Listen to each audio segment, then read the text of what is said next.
Yes, every now we're doing a welcome to the post-match reaction for Manchester City 1, Manchester United 2. Look, I am still livid with that result. I am still fuming with the way that game ended. It was disgusting from City. The capitulation, the way we folded miles off it, nowhere near good enough. That's what I started the video by saying. Look, I apologise for the sound. It isn't great in this video. If it's a little bit echoey, I've got a new phone and the microphone I used to use doesn't fit with the same cable I've got now. So eventually I'll get a new microphone and the sound will go back to normal. But for now, look, I still wanted to make a video on today because it wasn't good enough from City. I was really fuming. I still am. I'm going to leave. It's going to leave a bitter taste in my mouth this for the next few days. Maybe until we play Villa next week.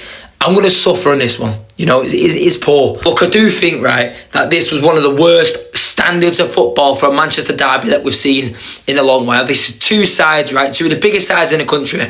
Both of them miles off where they've been and should be as a football club. City have been playing the worst football I have probably seen in my lifetime as a City fan, 20 years young. And United, we know what United have been like. They're terrible at the minute.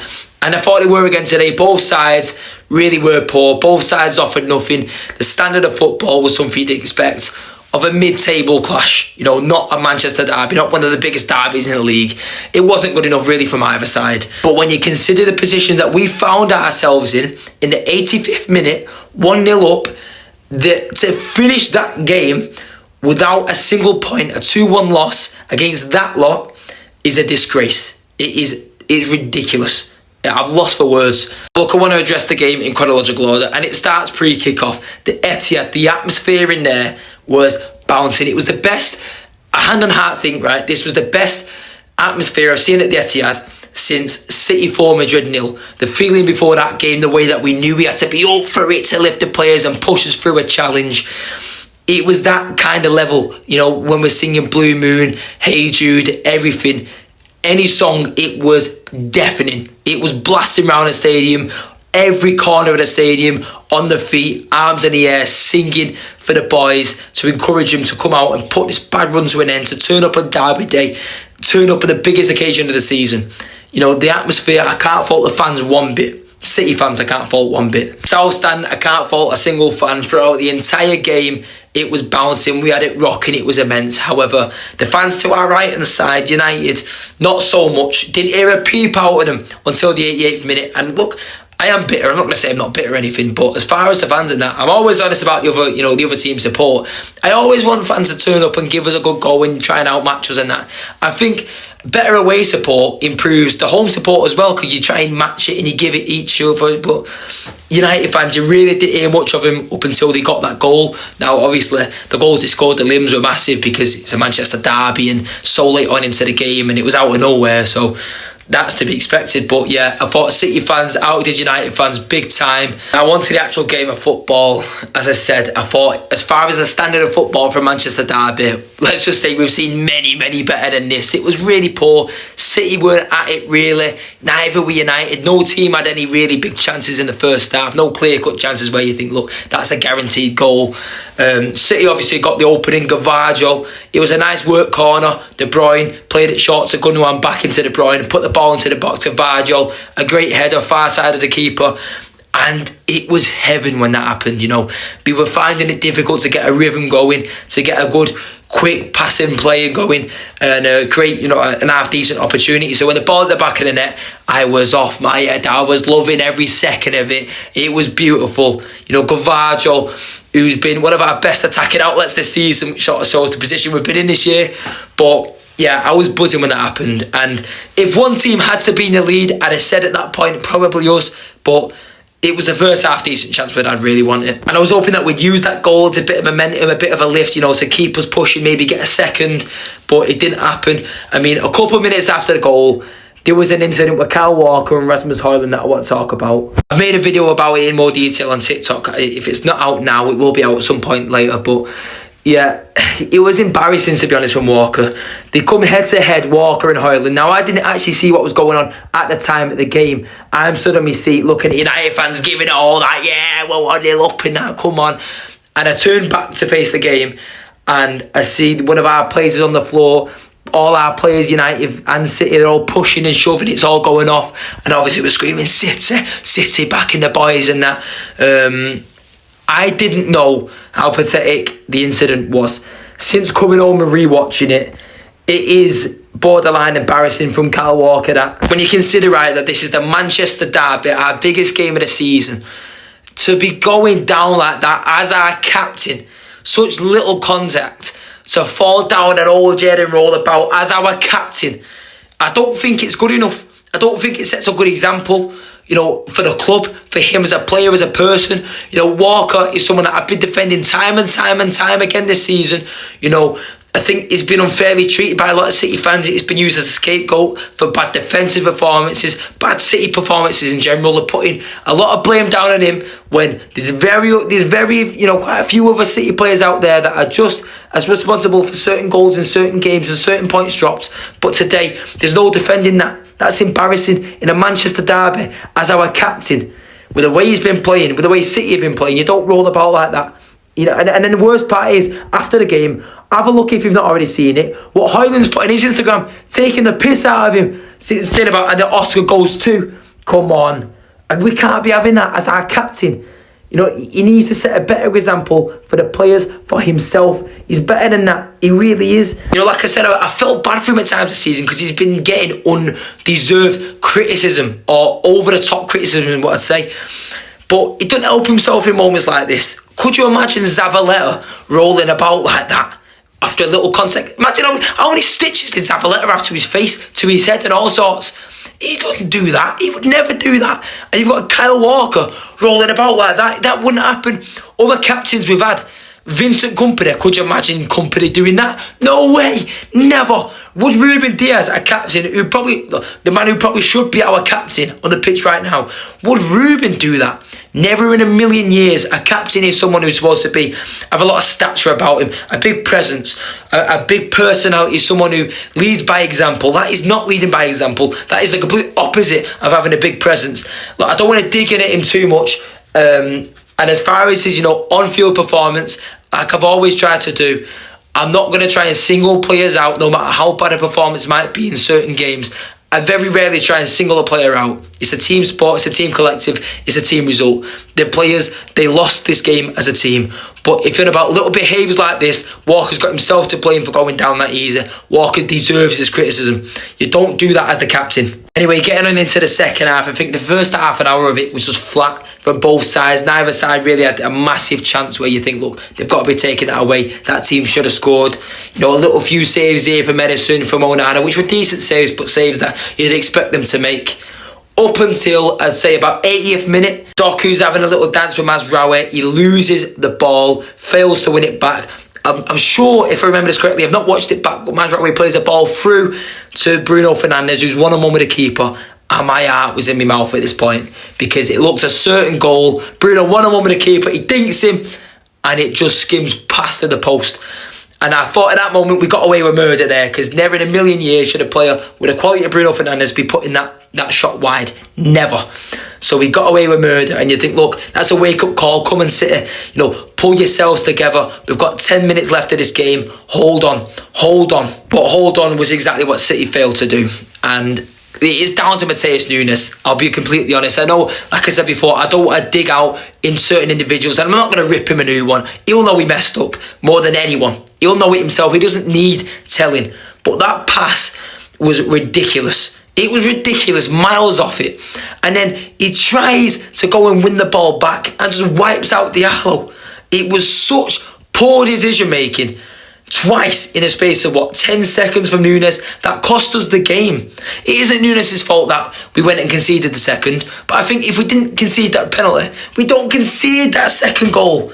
That's my opinion. It was poor decision making. It's as simple as that. And it's been that time and time again, not always with Nunes. I think Nunes has actually been pretty decent for City this season. I think he's impressed in certain moments, not in defence. I don't ever see him at fullback again, I'll be completely honest. But going forward, he's a good player, but there's been so many points that we dropped this season just off poor game management, poor decision making. The one that comes back off the top of my head now was Feyenoord. We were 3-0 up. I know we weren't 3-0 up today and we bottled the result, but it's different to bottling a 3-0 game. But anyway, the Feyenoord game, we conceded 3-1 and it's 3-2. It's 1 minute to go and we're trying to play fast free kicks. Decision making. Game management, use your brains. You've got the most intelligent manager in world football, the best coach there's ever been, in my opinion. Some of the smartest footballers that the league's seen. Ilkay Gundogan, Kevin De Bruyne, Bernardo Silva. Use the game management. Use your brains. Play football with your brains just as much as your feet. Come on. And look, that was all she wrote. Obviously, Bruno put the penalty away, and then the second goal was just disgusting from City. You know, a lack of intensity, a lack of pressing. We just made it look so easy for United. We made ourselves look bang average. We made United look fantastic, like a dangerous side, which they're really not, let's be honest. Amad Diallo was the best player, and he had a good game, to be fair, as far as United players went, but he was just more alive than any City defender or the goalkeeper was. I thought it was poor positioning from Ederson, in my opinion. He's got to be doing better there. If he's committing to it, you've got to fully commit to it. And Diallo beat him to it. And in the 90th minute, in the space of 5 minutes, City have managed to... In fact, it was 115 seconds, I think it was, I seen somewhere. I don't know how true it is, but I wouldn't be surprised. 115 seconds between the penalty and Diallo's goal. It's typical, absolutely typical. We bottled it, we fell apart, and there's just something missing, isn't there? I've got no doubt that these players care about this club. They love this club. We've experienced some beautiful things as fans and players together. You know, obviously mainly the players. I don't know why I'm including myself in this, but we are kind of like the 12th man on the pitch, aren't we? Especially in a game like today. We've experienced some beautiful stuff, and some of the players that are still playing now have won 5 league titles. You know, they've won Champions Leagues, they completed a treble, they've done 4 leagues on the bounce. But there's just something not clicking. They don't seem to want it. I know they do deep down, but there just seems to be, you know, there's players walking, they're not pressing the same they would. You know, a couple of seasons ago, City, when you lost possession, they'd be at you like hound dogs. They'd be chasing you. You have 5 or 6 seconds, and then bang, we got possession again. There was an intensity. There was a menacing attack at City. You know, the pressure that we put teams under, they couldn't cope. But now, when we're defending, we look vulnerable. When we're in midfield, we look lousy. We look like we're going to give possession away. We look slow in build-up. The attack has no threat to it, really. Haaland has few chances per game. Doku alike, but I thought he was a little bit off it today. We're not the same. We're not the same. There's something really missing. And I've been watching Pep Guardiola's press conference after every game, and I know he keeps blaming himself, but he's the last man I'm going to blame. I refuse to do it. Is it naivety? I don't know. Is he making mistakes that I'm purposely being blind to, subconsciously, right? I don't know. But I refuse to put it down to Pep Guardiola. The man's a genius. He will figure this out. City will be back. Will it be the season? Possibly not. But City will be back. You know... We've got some of the players, we've got young players still, but there's things that need to change. Something needs to switch. We need to find a formula that's just going to put us back to our old way, because this isn't the City I recognise. This isn't the Pep Guardiola way. This is a shambles. This is I don't know what word I'm trying to think of. Like a shadow of our former selves, and I miss it. You know, Pep Guardiola said that when we do get back to the top, which we will do, we're going to not take it for granted. It's going to feel even more special, and I've got no doubt that it will. But at the minute, there's just something massively missing. And today, I find it really hard to swallow. The pill of losing to United, in general, will be hard to swallow. But the fashion that we've done it, that 2 or 3 minutes capitulation, where we behave like school kids on a football pitch, I find that really, really difficult to swallow. Because as individuals, these players are better than this. As a team, as a unit, these players are better than this. They've shown us it time and time again. We can't keep this going. And yeah, like I said at the start, I could have accepted, you know, losing these other games. I'm going to Villa on Saturday. I've got very little faith that we'll go and get a win there, but I've accepted it. It's fine. Pep said it time and time again. We're going to have to suffer this season. This season is a season to suffer, but we will be back. And I think a lot of City fans are on board with it. We know it was always going to come. You can't compete the same way that we have been for so long. You know, 4 leagues in a row. It's never been done before. For this reason, it's so difficult to do. It's so difficult to maintain the standard. So this season, we will suffer. But the one game a season that we need to be up for, I suppose there are 2 because we play them twice, but at the minute, the one game that we've had to be up for in the past 10 has been this. The Manchester Derby in your own backyard. You can't be getting turned over like this. It's not good enough. In no world should I be watching our players, you know, not have the fight and the hunger and all the, you know, everything above to win a Manchester Derby. You know, we should want it more. We should feel it more. We're at home. The atmosphere that the fans got behind the team. We deserved better today. City fans deserved better today. As I said, 7 games we'd lost prior to this in 10. And City fans would still sing our hearts out, and we'd have a dance, and we're fine with it. We're seeing things that no one else will ever see. But this is the one game a season that you've got to get up for, and we didn't. In fact, we did the complete opposite. We deflated. We failed to rise to the occasion. We fell apart. We crumbled. We had it all in our hands, and we just threw it away.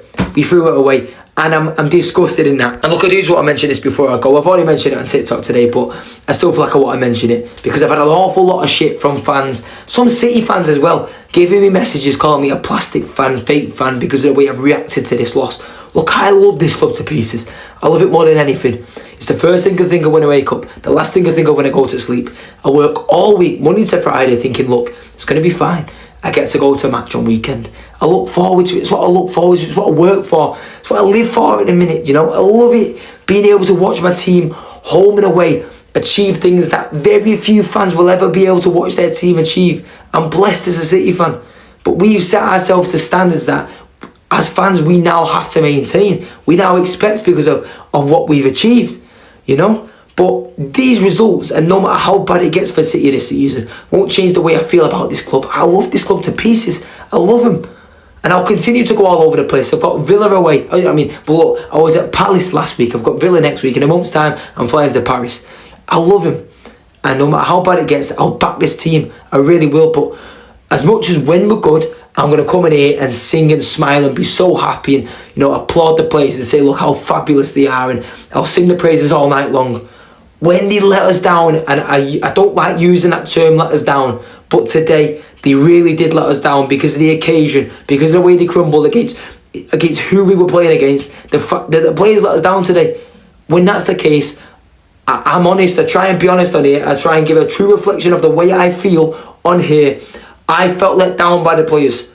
And I'll come in here and I'll say how it is. So yeah, look, it is what it is. Look, in all honesty, a lot of the time, I don't really care about what, you know, the bad comments, the negative stuff that I get from rival fans, even certain City fans. But when it is City fans, you do feel it a tiny bit, because I'm not saying I'm coming here to represent all City fans. Obviously, I don't. Everyone's got their own opinions and their own thoughts and everything, but it hurts more when it's a blue, because I think, look, you know, I'd never dig out another blue, mate. I think you're one of ours. I wouldn't do that. And I don't want to come in here, you know, across as an arsehole and a plastic or anything like that. As I said, I love this team and I'll back them no matter what. But today, I do think it was I don't want to use the words I was going to say, but a terrible performance. That's a PG way of saying it. A disgusting performance. And it's going to be a bitter one to swallow this. I'm going to feel it for the next few days.